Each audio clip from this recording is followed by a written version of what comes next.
Hello tacticians, it's Noct here and the tournament arena is about to start. However, before we get into anything, I'd like to say a massive thank you to Nagthar, Carterius, Player 6902, Squeezely, Jackon, eBoogie524, TRBtree, Caesar, Player 4365 and Clapicus Bile. All of you have used my friend code and it is very much appreciated, so thank you very much. Before we go into the matches for today, we're going to go into two things. The first is there has been a lot of talk around Azreal leaving the Rogue Trader shop. Now, if you are trying to get him up to the next rarity, or if you are still trying to unlock him, you've got up until October 22nd to do so, at which point he is going to be removed from the shop and a new character is going to go in. So who is this new character? Well, he, she, or it has not yet been announced, but as soon as I know more details, I will surely let you know.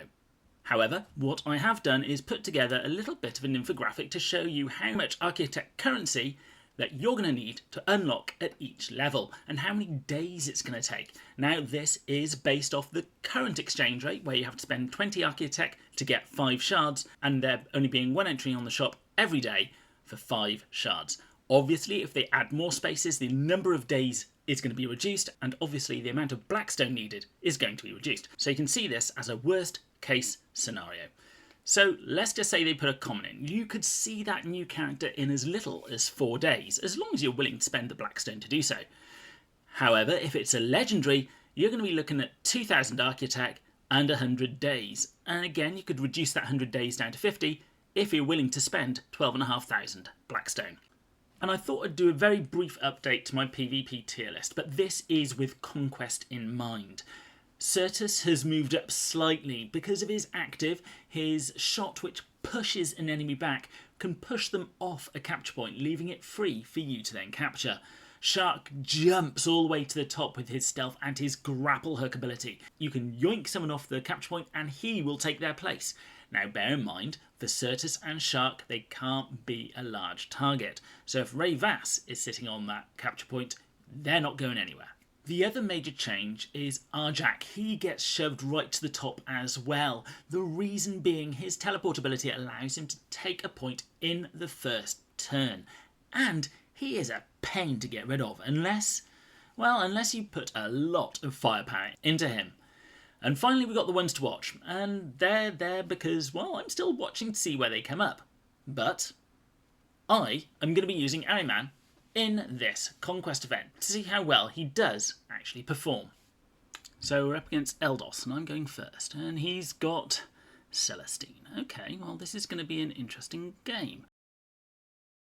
So yeah, there's lots of areas where, because of Thaddeus. So what am I going to do?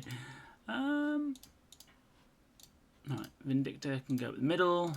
We're going to move him onto a point. We'll put our Calendus behind it, and we're going to keep Ahriman and Vindictor fairly close together, even though I think he's probably going to go get them, and we'll put Thaddeus near them.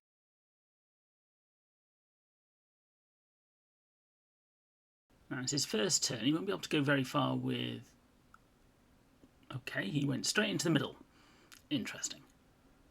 I mean, this is good for me. It's literally what I want to test out. So we're going to be using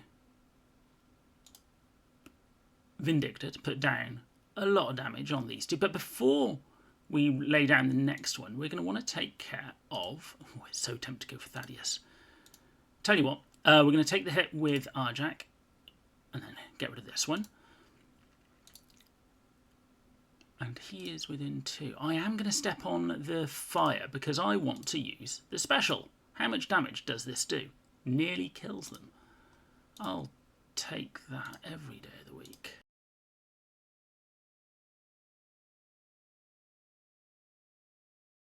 Yep, my Thaddeus is dead, which isn't too surprising, but I got rid of 2 of his characters, and one of those was Vindictor, so I'm quite happy with this. He's going to get rid of a second one of my characters probably there.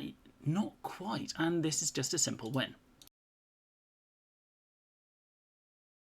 And that just shows how tough Arjak is, and an interesting way to take apart Celestine, although I wouldn't have advised diving Celestine straight into the middle like that.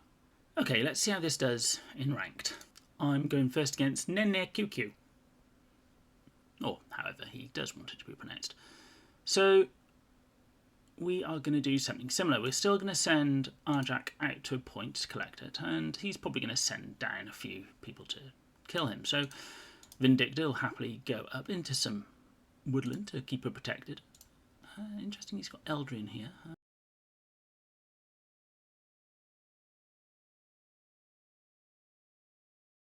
And there you go.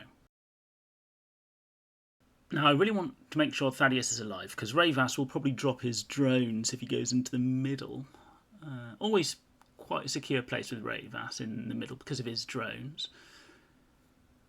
Now, that doesn't trigger Arjak's Terminator armour, so the next hit will do virtually nothing. However, the drone's going in. This is what I was expecting. Still alive, so he's going to have to use one more. And this is fine for me. I'm more than happy for him to do all of that on there. Vindicta is going to roast the lot of them. This is one massive kill zone. So, first of all, let's make sure that they're suppressed. Next, we're going to hop on the point and shoot their Calendus. Right, so a couple of things I want to do here. I want to move Vindicta here because I'm going to flame everything. And then flame everything again. Ah, that's a shame. I was hoping I could get onto the point. But how many points am I at? I only need 2. So I think this is a win. We move here and we kill off their Ravas. Job done.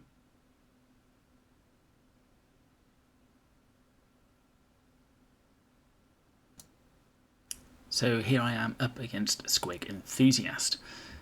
And he greets me by saying heresy. Whether that's because I'm using the latest Ahriman, who knows. But he starts by moving Calendus up, as with Show Sil, putting the Marker Light on Vindicta, which is key. Putting Ravas up and Thaddeus and dropping the drones. So quite a few Overwatch characters here. But Ravas, as we all know, isn't an issue, and I'll move my Calendus down. I'll take the shot. Sometimes survives. More importantly, it gets rid of their Calendus' Overwatch. And I shoot him. Nearly killed him. And take the point. And now I move Vindicta down to flame, well, pretty much everything. And with that, the game is, believe it or not, now done. Because I kill off their Calendus and move down Ahriman to do his Doombolt. Game over. So what have I learned by using this team? Well, it really does hinge around Vindicta, to be honest. If she stays alive long enough to use her active and normal attack and put those flame hexes everywhere, Ahriman can just swoop in and really do a number on the opposing team. If she dies early, the team itself isn't really strong enough to have a counter punch. Probably needs to have other flame users. To be honest, Ravas going in instead of Arjak would be the first change I make. You really need that additional flame attack to put the flame down and put more pressure without relying purely on Vindicta. If you haven't got any way of putting down those flame hexes, then I would keep Ahriman at home, as he really is not going to shine. To be honest, I think Ahriman might be better in the draft formats, where the opponent doesn't know you're going to bring in Vindicta or doesn't know you're going to bring in Ahriman. This kind of gives an element of surprise, and they don't really know who they should be attacking. So will I still be continuing to use this team for this conquest? And the answer to that is no. It's either through my own experience of using Vindicta, or maybe it's not to my playstyle, but I think I'll be replacing Vindicta and Ahriman to go back to Shark and Shadow Sun. Both have got their plus points with this tournament, and I feel much happier using them. I will come back to Ahriman when it's either a draft or a power-ups, because that might be enough to keep Vindicta alive with a power-up, or give Ahriman that extra boost for when you do lose Vindicta. And I'll try it with a different team as well, so we'll have Ravas in there and maybe another flame-based user. And finally, the competition winners. If you've managed to watch this far, or if you just skipped to the end to find out if you've won, well done Thalos for getting the unlock code for Abraxas, and Analyze, you'll be getting 50 shards for Toth. I'll be flagging your comments on the video as well, to try and give you that ping, so you can get in touch with me, so I can give you your well-deserved rewards. If you like my videos and want to help me out, please consider using my friend code, or if you or your guild are looking for a new home, please reach out to any of the guilds shown. As always, please don't forget to like, comment and subscribe, and I'll be seeing you on the battlefield.